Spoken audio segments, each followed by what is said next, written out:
Many centuries ago, there was a town called Dalarna in Sweden. Its location is unknown because the town disappeared with the passing of time. Like the rest of Europe, Sweden was highly affected by epidemics, and this was also the case for Dalarna. The epidemic swept through the town, and thousands of people died like flies.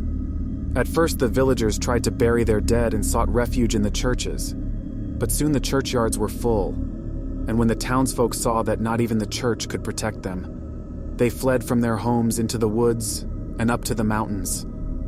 The few churches that were still occupied were not enough to bury the dead. When all seemed lost, and the scattered survivors were only waiting for their demise, an old man from Finland came along. He sought out the people in the forests and mountains and brought them back to their village because he knew how to make the deadly illness disappear. He told them that if they were to beat the plague, it demanded a great sacrifice and that they had to bury some living things.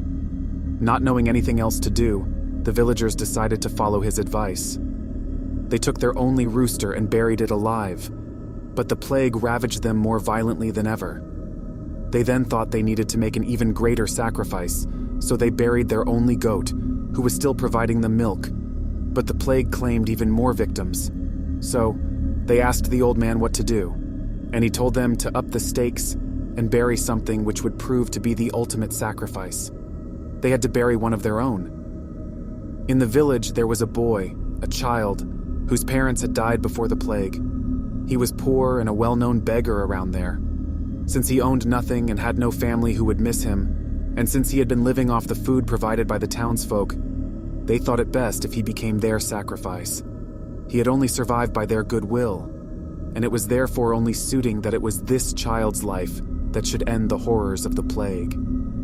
So, they went to a wood-covered hill near the point where the river Dalaborg flows into Lake Vänern, and there they dug a hole so deep that no one could escape who was thrown into it. The townsfolk then gave him some bread and butter, and since he was used to being fed by the villagers, he trusted them and saw no threat until he was violently pushed into the hole. It was a hard fall, and the boy cried and begged as the diggers hurriedly shoveled dirt upon him. The boy was terrified and cried and pleaded with them to stop burying him alive, but they continued mercilessly until he disappeared into the ground.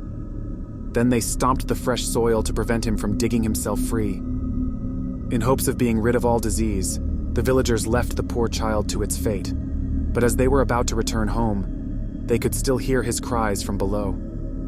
Though the village of Dalarna has now been lost, the place where the child was buried is still known. At that site, it is said that he can sometimes be heard to this day, either crying or screaming, "Buried alive!